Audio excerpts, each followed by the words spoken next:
Let's go.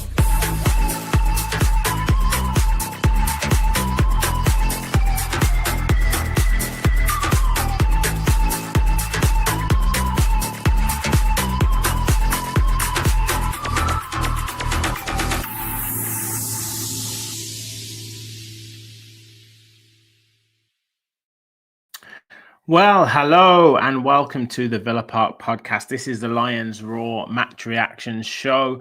I want to get your comments in. I've sent the link out as well to various people to see if they want to come on and have their say on today's performance and what was, in my opinion, an absolute embarrassment of a performance. A number of players, I would say that was their worst performance in an Aston Villa shirt. And I don't know. Are you worried about this season? Are you worried about how this transfer window has maybe affected the players? Are you worried about the options that Unai Emery can utilize? We'll get into the starting lineup. We'll get into the bench as well and the options that he's got on the bench in comparison to where we were last season with that and the season before. And we'll get into some of the individual performances as well, because I'm sorry, but we can make all the excuses that we want about PSR, SCR, FFP, not being able to sign this player, not being able to sign that player, this player being injured, that player being injured.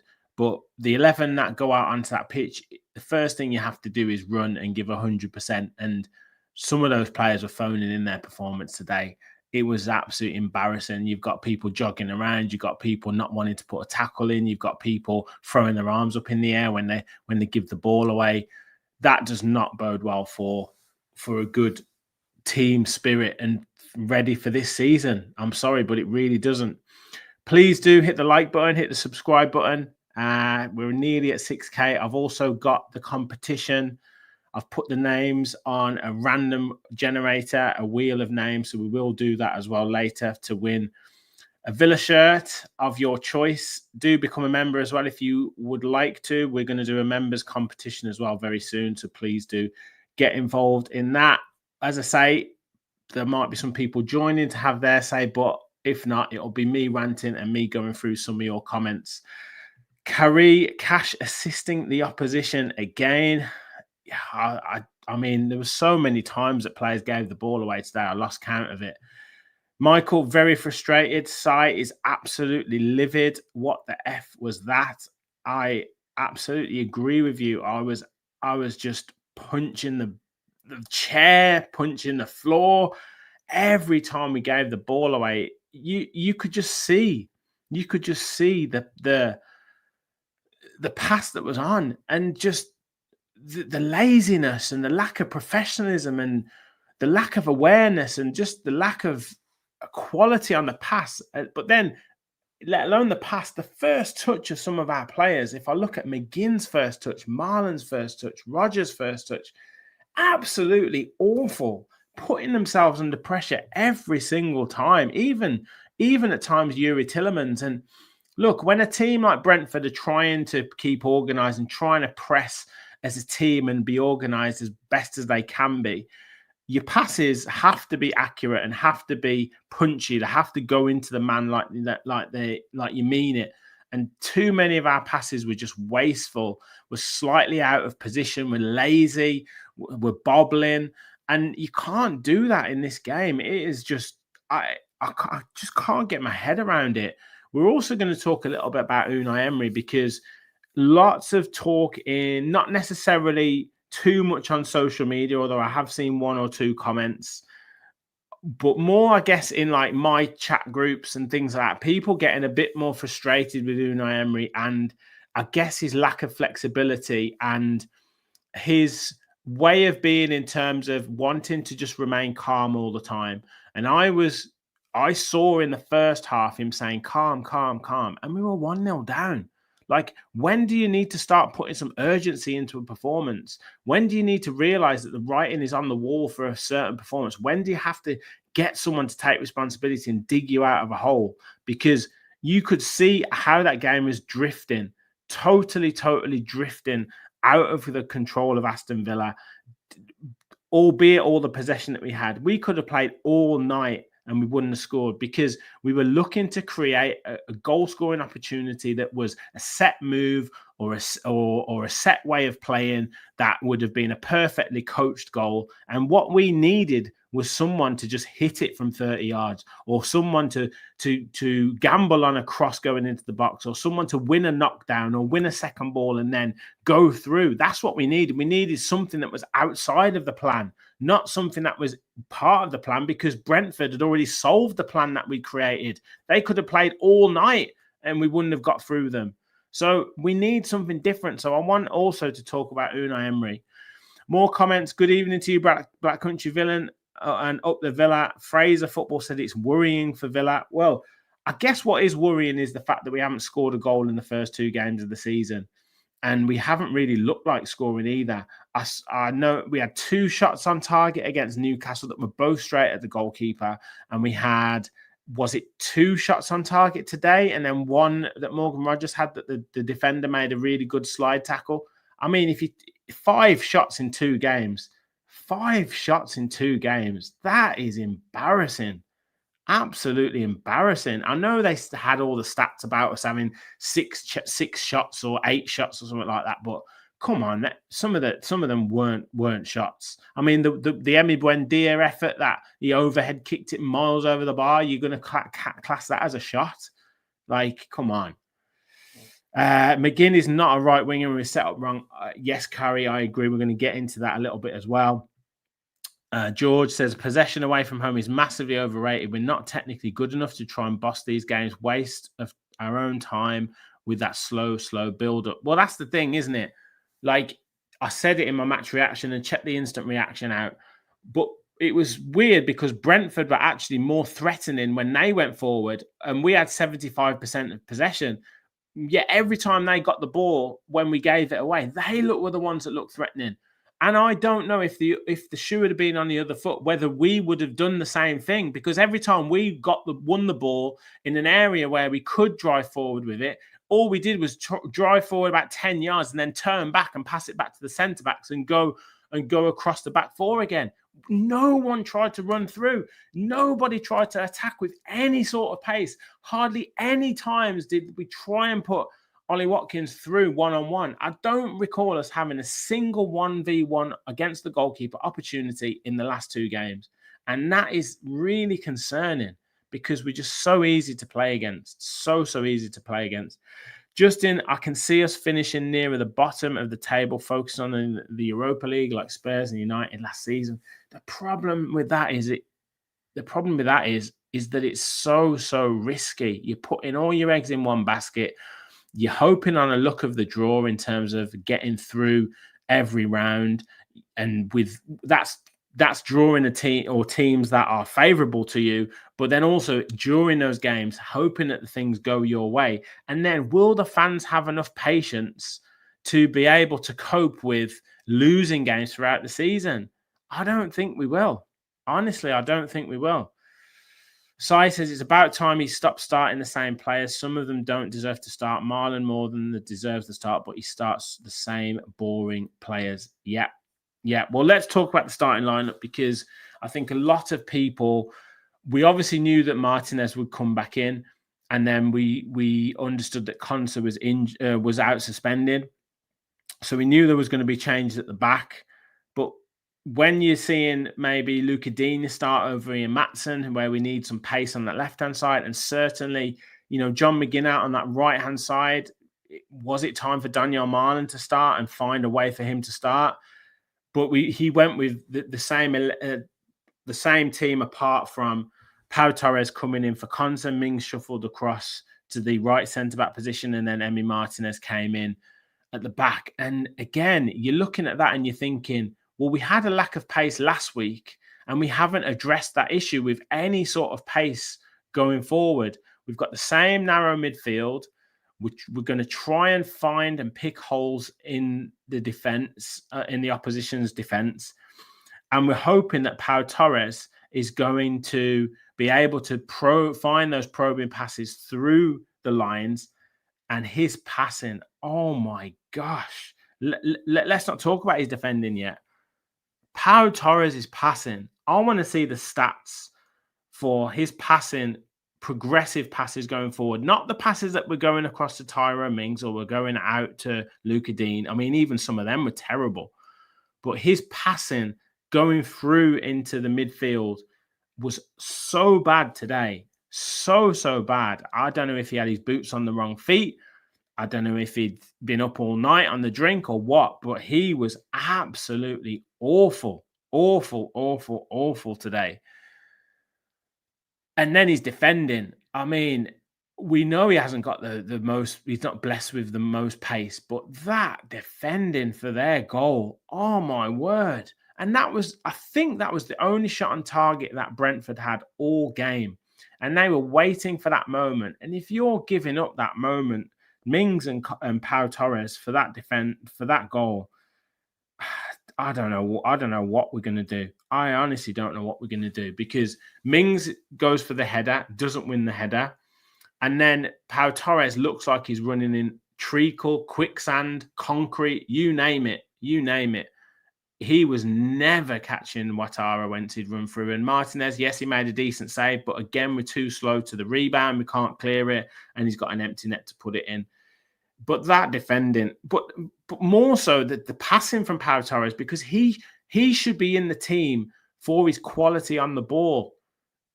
That's what Villa fans keep telling me that he should be in the team for. That's his strength. That's how good he is. He'll start attacks for us. He'll do this. Well, he didn't start any attacks for us today. He started more attacks for Brentford than he did for Aston Villa.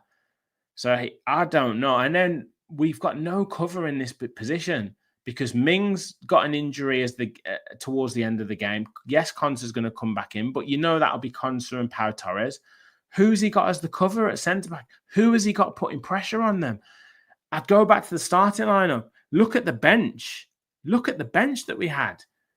Yes, we had Maatsen. Yes, we had Marlon. But clearly Unai Emery doesn't yet fancy them as players on the pitch, because otherwise you would have thought, well, they've got to be starting this game. They've got to be starting. Gesson is coming in. Yes, he looked fairly bright when he came on. But then you're looking at Bogard, and you've got 2 goalkeepers on the bench, and you've got 3 other youth team players. Where is the depth of our squad gone? Yeah, I know. Look, we've sold players. We've sold Bailey. We've sold Ramsey. We've sold Nedeljkovic, Berenacea, etc. Barkley's injured. But even Ross Barkley coming in, is he going to win you games? Is he going to turn it around? We need some reinforcements ASAP, because that bench is terrible. Our squad has been absolutely decimated. And I don't know whether the players are playing feeling a little bit sorry for themselves. We've seen various posts come out with, about Jacob Ramsey going and Leon Bailey going and saying, oh, it's the rules and we wouldn't ordinarily be doing this and all this sort of stuff. But I'm sorry, but you've got to get on with it, lads. You've got to get on with it, because you can't sit around feeling sorry for yourself. We've got another game on Sunday. If we can just about scrape through this first 3 games with 4 points, that would be below par, but at least it would be something. But I don't fancy us to beat Crystal Palace. I really don't fancy us to beat Crystal Palace. So what then? We'd be going at the first 3 games of the season with 1 point? I don't know. Sammy, Pau was very poor. Yeah, this is just without European games. Blimey. Rub says we were so slow, rarely seen a team played so slowly. I think that's Carrie's referring to Pau Torres. So I tell you what, they need to sort that out. At this rate, I'll end up divorced by the end of the season. My poor wife gets my moody self. Well, thankfully, my wife's away with a friend's camping and stuff, so I can be as angry as I want tonight. Sammy said only positive was Gesson. He looked lively when he came on. He did, but I still wanted to see him actually get into some positions to shoot or do something. He kind of got crowded out a little bit. George Pau never started any attacks last season either. His good work came in his first season. Well, this is where we get into it, doesn't it? Because has Unai Emery got his favourites? Because we're seeing Pau Torres now not really performing as well as he did in that first season. We're seeing Morgan Rogers, which we'll come on to in a second, and Ross has made a point about him. His performances have fell off a cliff. I mean, there's flashes towards the back end of last season, but I'd say right into last season, his performances have dropped. But I've maybe got a theory on that. I'll come on to that in a second. McGinn is a player who consistently plays. We know, obviously, Yuri consistently plays as well. Watkins is obviously his main man up front. But partly, has he got the options to change them? But other side of it, would he change them even if he could? Because I don't see enough changes coming through from Unai Emery. And if these players consistently know that they're going to play every week, regardless of performance, then what are we doing? What are we doing? Because today was one of the poorest I've seen us in a long time, long time. Partly because of the opposition and what they'd gone through, and partly just looking at the level of performance and the way and the effort, the lack of effort that was put in from the players, or perceived lack of effort, and not really looking like they had any idea about what they wanted to do. And that was really, really worrying. Brentford's new right back was 17 million euros and a cash upgrade. Coyote was excellent. Excellent he was. And he showed us everything that we could have had in that right back. Absolutely. For me, there was not a single positive today. Nothing. I totally agree with you, Rob. Scotty says, I've spoken to 2 Villa legends the last couple of weeks and both don't have a lot of confidence this season. They are concerned. This is going to be a very long season, says Sai. It looks like it. It really does. And something has got to change. And like I said in my instant reaction, what I was looking for Aston Villa moving from pre-season into the new season was the 3 improvements that I wanted to see was us being able to play the ball across the back better and not put ourselves under too much pressure. And I haven't seen that improve at all. I haven't seen Boubacar Kamara get into positions to receive the ball off the centre-backs, and I haven't seen Amadou Onana do anything in terms of imposing himself on the game. He is like what Conor Hourihane used to be when we weren't playing well, in the fact that he hides away from the ball. You can see it. He'll pretend that he's looking to receive it, but he's not really looking to receive it. He'll wait for someone else to receive it, and then he might get it in a more advanced position. He does not want the ball in any position where he might be put under pressure. So that's really, really hurting us right now. I then wanted to see us get behind teams, start attacking teams, have some pace moving forward. We haven't got any of that at all. None of it. How many times have you seen anyone play a pass through and Ollie Watkins be put 1v1 against the goalkeeper? How many times have you seen anyone play off the shoulder of a defender and we look to play a longer ball in behind and we suck a team in and then we turn them the other way around? Not once. Everything is in front of the defenders. Everything is slow, and that has not changed at all across the season. So those areas we just haven't improved on one bit. So if a team is going to set up against Aston Villa, then if they can get the early goal, the other area that I wanted us to improve on was when we give the ball away, we are just far, far, far too open and far too easy to attack against. And as I said before, when Brentford went through, they looked like they were going to score, despite us having 75% of possession. They were the ones who looked like they were going to score. And that happened last week against Newcastle. And I've no doubt whatsoever that will happen against Crystal Palace next week, because that is exactly what that team thrives on. Getting the ball when they win it and getting it forward quickly. And we are terrible at the moment. We're at 6s and 7s when that happens. So those are the 3 areas that I wanted to see us improve on, and we haven't improved on that in one bit. So any team coming against us can just say, right, keep yourself solid. Don't let any passes through the channels. Don't let any passes through the lines. Put when they are passing the ball across the back, put them under pressure, because they don't like it when you let them have the first couple of passes and then you go, they don't really know where to play it because they don't want to play it long because they've got no pace in behind. And when you win it back after one of their attacks, then you can just run through and at will, and they are all at 6s and 7s. And then once you get your goal, you can just sit back because Villa will have no way, no width, no pace, and no way of getting through you. So that doesn't lead to us being able to win many games unless we manage to score first. And at the moment, it doesn't look like that's going to happen. So it is really, really difficult to see any positives at the moment in where we're going at the moment. And is it going to be one or two players that are going to come in and all of a sudden change everything? Is Nicholas Jackson, if we can manage to get him, is he going to be the savior of our season? Is Marco Asensio going to all of a sudden be able to create worldies out of nowhere? Because it doesn't seem to me like it's a Marco Asensio type problem that we need solved. He's not going to create any more pace. Yes, he might be able to maybe score a different type of goal or maybe play a different type of pass. But at the moment, we're not creating any spaces. There's no movement. So I don't see what Marco Asensio is going to do to help us. Yes, we need a centre-back to provide cover or pressure on the centre-backs that we've got.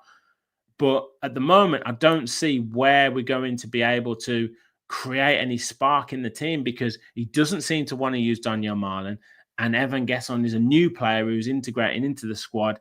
And we know what Unai Emery is like with new players. So I can't see where this spark is going to come into life unless the players bang their heads together, start saying some home truths to each other and start putting into some performances. Because like I say, running and putting an effort in and putting tackles in and controlling the ball and passing the ball to a teammate has nothing to do with the formation. It has nothing to do with FFP. It has nothing to do with SCR. It has nothing to do with whatever. Nothing to do with that. That is to do with your own professionalism and your own standards that you set yourself and each other. And that was just terrible.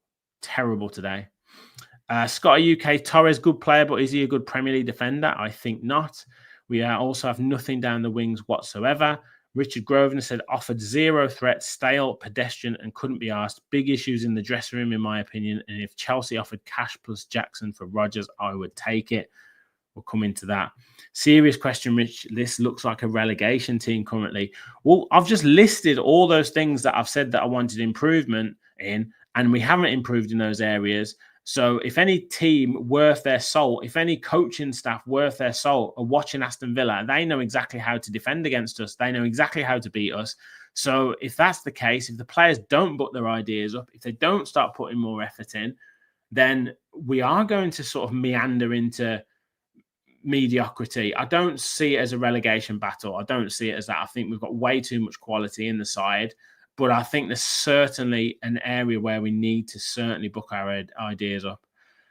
Probably an unpopular opinion, but I start Biza over Emery. Sorry, I don't really know what Emery Martinez did wrong. I mean, he was very lucky to get given a foul against him, a foul for him for Brentford's goal that was disallowed. I do say that. I do think it was probably just about a foul, but I don't think he really had anything else to do.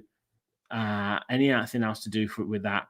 John, didn't I call a stinker? You did, mate. You did call a stinker on Thursday night, and Kev was right too. Yes, he might not have been correct with the score line, but he was certainly correct with the situation.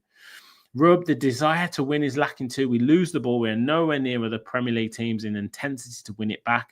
Rodgers, great season, but the work isn't finished. Where is the work rate? Yeah, I'll just get through some of the comments, and I want to come on to some individual performances. Douglas Luiz would solve some of our issues. I'm gutted Dougie went to Forest, to be honest.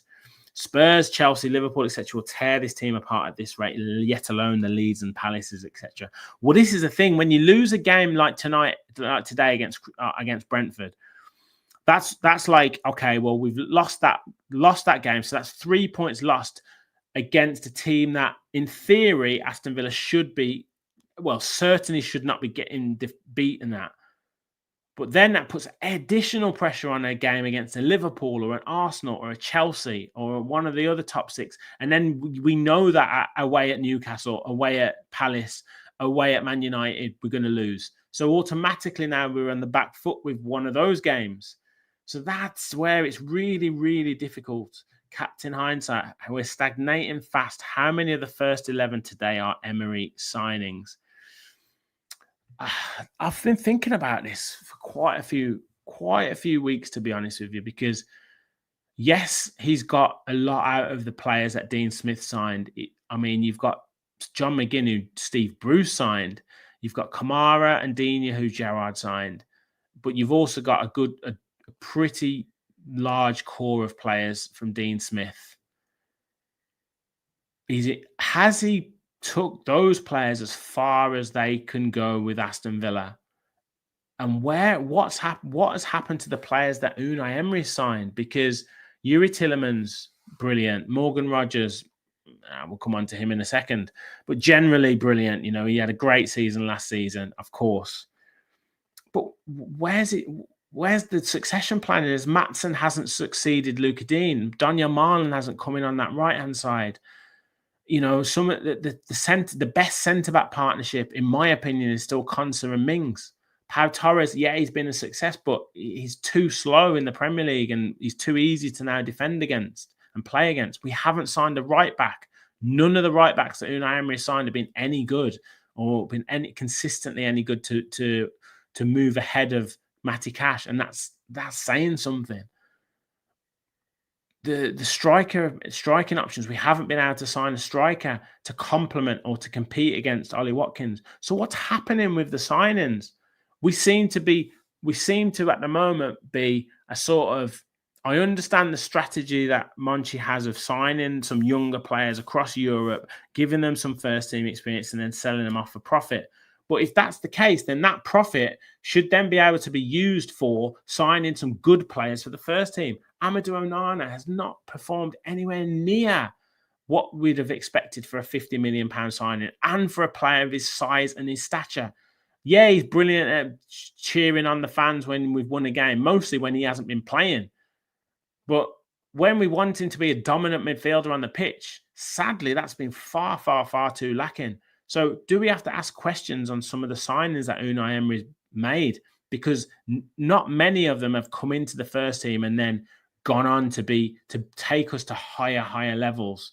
Some people in the comments might disagree with me on that, but you've got a point where the players that he's coached and got to a certain level, yes, Champions League quarterfinals, fourth in the league, amazing. But have they then hit that ceiling and are starting to wane and drop? But then you've got to have signings that come in that take those players either further on or will succeed them and take Villa onto a higher level. And that hasn't happened with many signings from Unai Emery. That's exactly what Captain Hindsight has said. PSR is a convenient excuse, says Rich. CC, hey Rich, it comes down to a lack of intensity, energy, and pace. I agree, absolutely. And in poor formation by Emery equals a loss. Black Country Villain, would be good if we use wingers and went out fast at teams, have a real go at teams. I totally agree.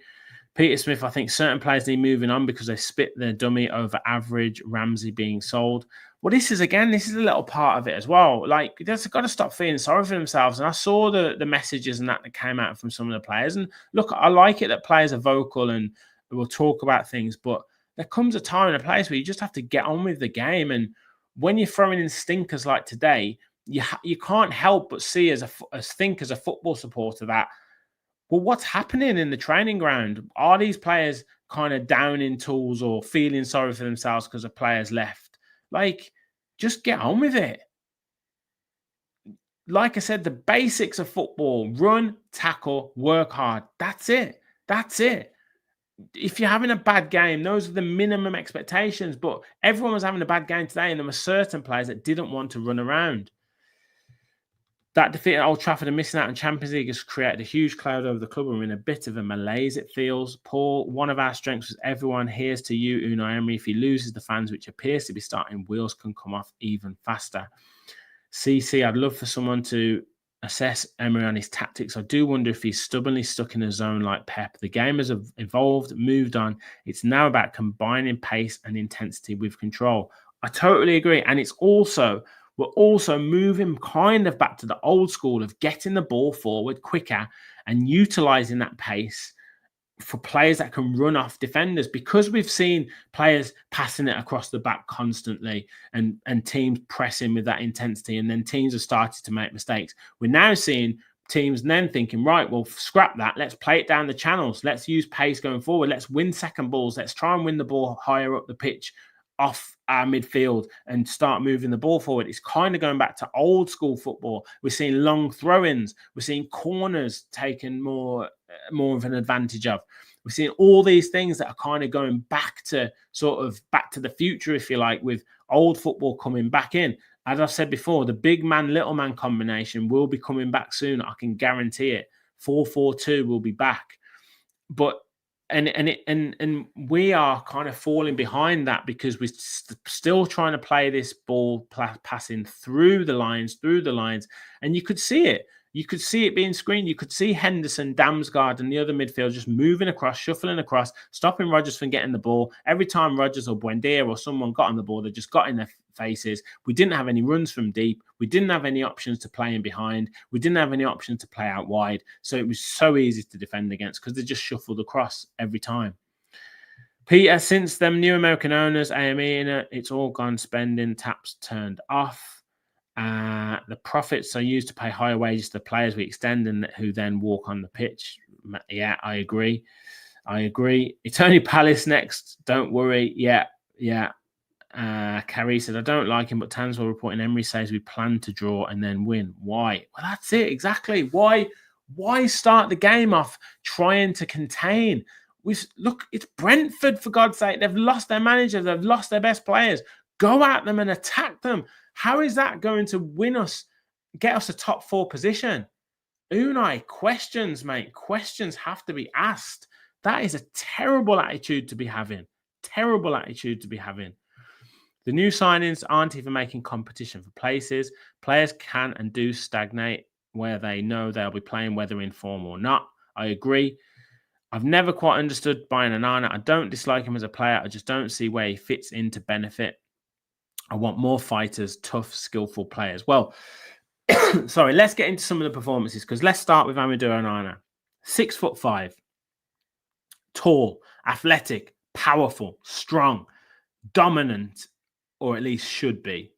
That's the problem with Amadou Onana. He wants to be a player. He wants to be a footballer. He wants to do all these nice passes and control the ball and do pirouettes on the ball.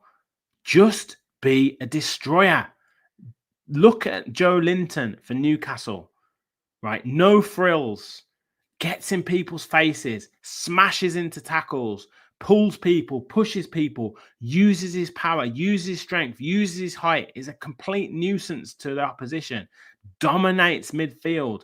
That is exactly what you should be doing, Amadou, but you don't. You're too nice. You want to be a player.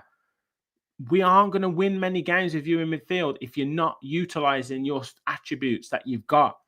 Start doing it because at the moment you're just weak. You're hiding. You're not involved in the game. He is just a poor excuse at the moment for a midfielder. Plays within himself and he's going to get taken off every game at 65, 70 minutes, or he's not going to play.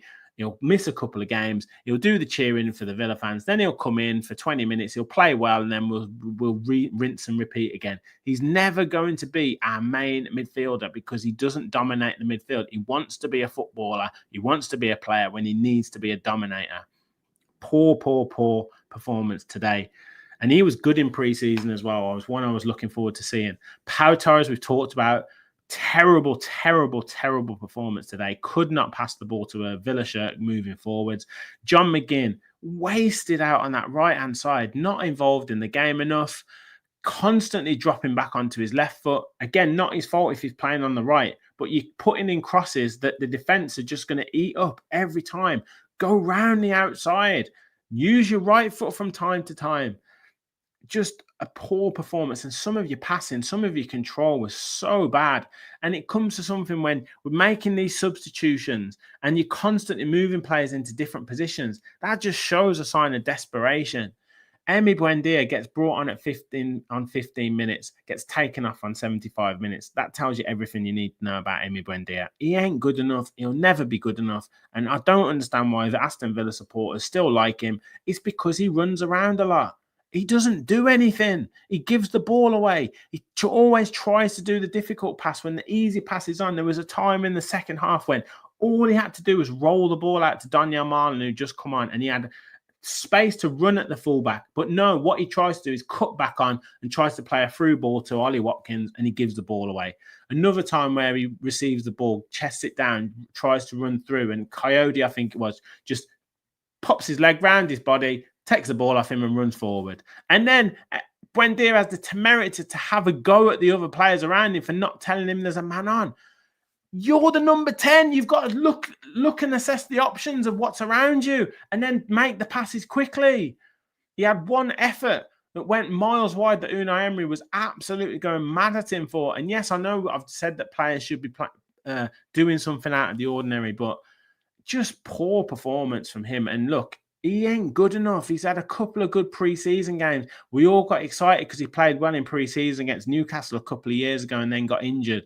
And then this preseason, he scored a free kick against Roma, and everyone was like, oh, he's back, he's back. He ain't good enough. He's rubbish. He's rubbish. He runs around. He's a busy fool. He does everything except for pass to Villa players when it matters. That's the problem with Emery Buendia. And the final player, and one who we have all of our expectations on, is Morgan Rogers. And I don't know what has happened to him since towards the back end of last season, if I'm being honest. He was poor against Newcastle last week, but today was probably the worst I've ever seen Morgan Rogers play. He was awful. He couldn't run.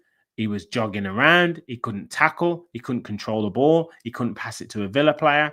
He was too slow with the shot that he was presented with when actually Emery Buendia played a nice pass to him. He was too slow with the shot. He was walking around.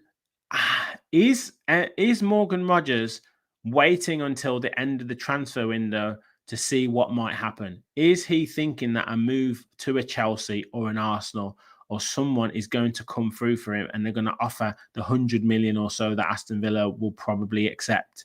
Because to me, he was playing so far within himself. He was playing at about 50%. He didn't want to put a tackle in. And that screams to me someone who doesn't want to get injured because it might scupper a move to a bigger club, in quotes, bigger club than Aston Villa. Because, I don't know, that did not look the right performance for me from Morgan Rogers. Unai Emery should have took him off. You know what? I know he took Buendia off.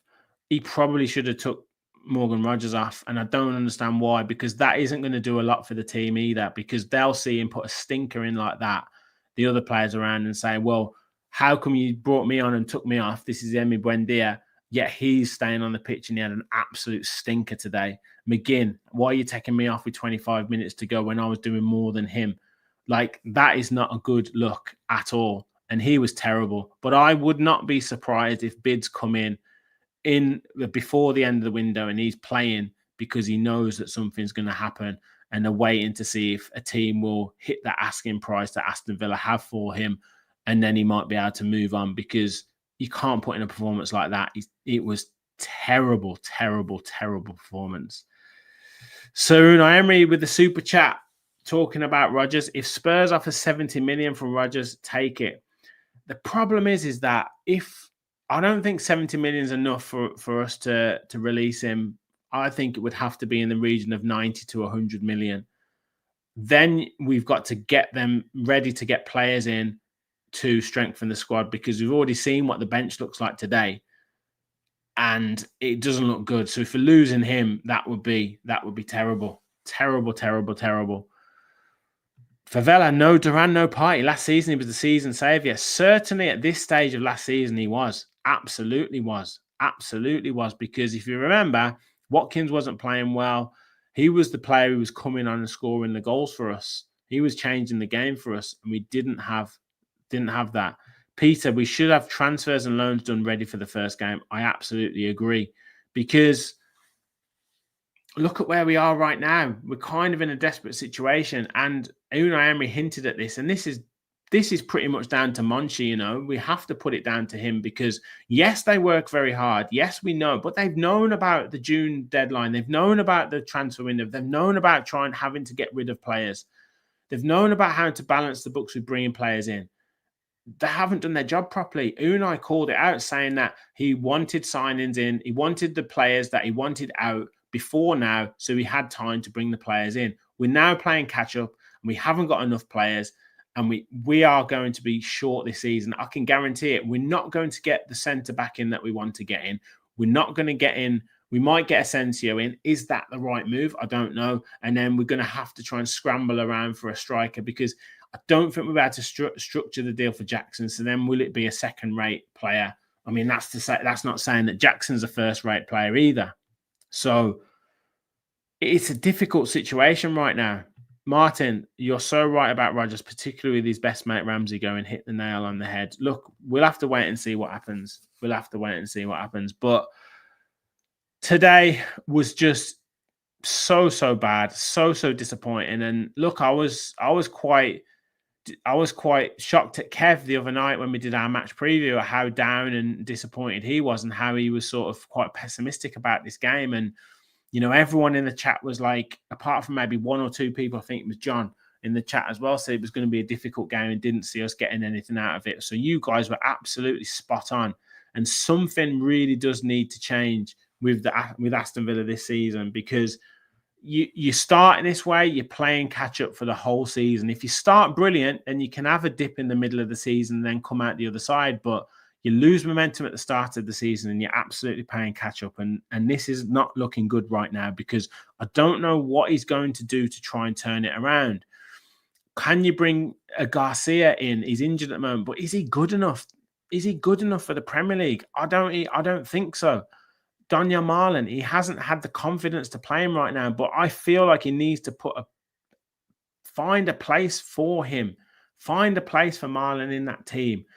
If that means sacrificing McGinn to the team, then sacrifice him. But take Onana out, put Tielemans back in, go Kamara, Tielemans, Rodgers, McGinn. Just go back to that, and then put Marlon out wide, because at the moment it's so unbalanced. We're so sloppy in possession. We don't seem to know where each other are playing, and when we give the ball away, we are just all at sea going through our team. And we're lucky to have only conceded one goal all season. We are lucky, because teams haven't quite got warmed up yet. But if they do, then we are going to be in some big trouble. Big trouble. So something really does need to change. And I put a tweet out the other day and lots of people commenting, and it got quite a lot of coverage. But this season, and if you look at the reason I say this season is going to be key for Unai Emery's future at Aston Villa isn't necessarily because it's going to be like a bad job. He's going to do a bad job and going to get sacked.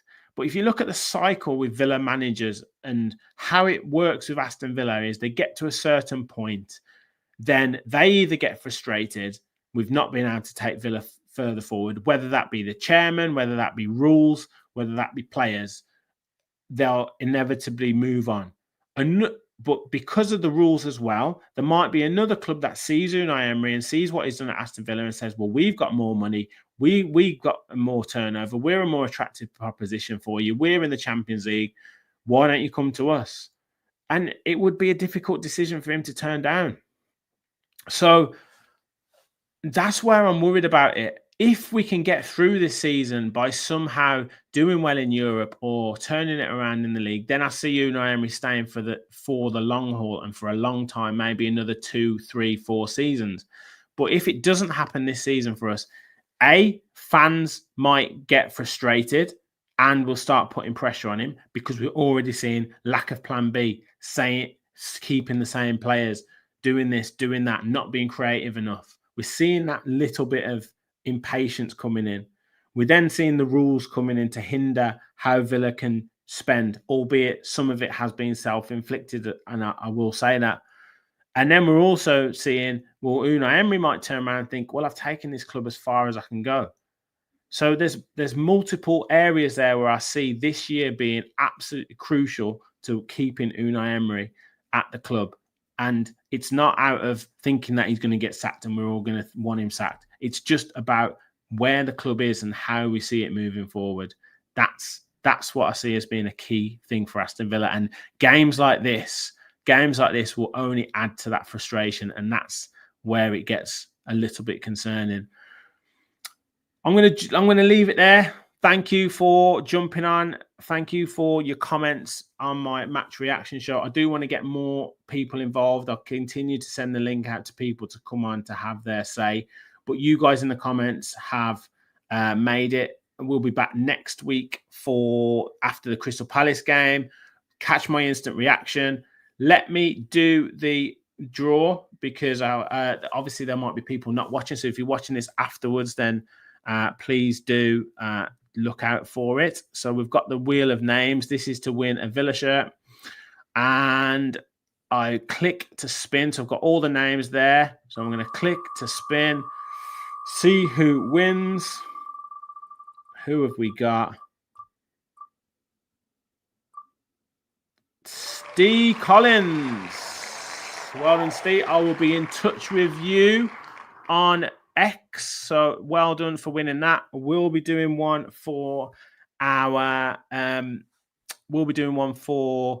members. So please do look out for that. If you want to become a member, please do hit the join button and become a member and get involved.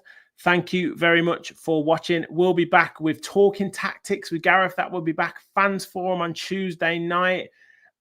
Transfer talk, hopefully talking about some incomings. They'll be coming next week as well. So loads of shows. I'll be doing my player ratings tomorrow as well with analysis. So please do have a watch of that when that comes out.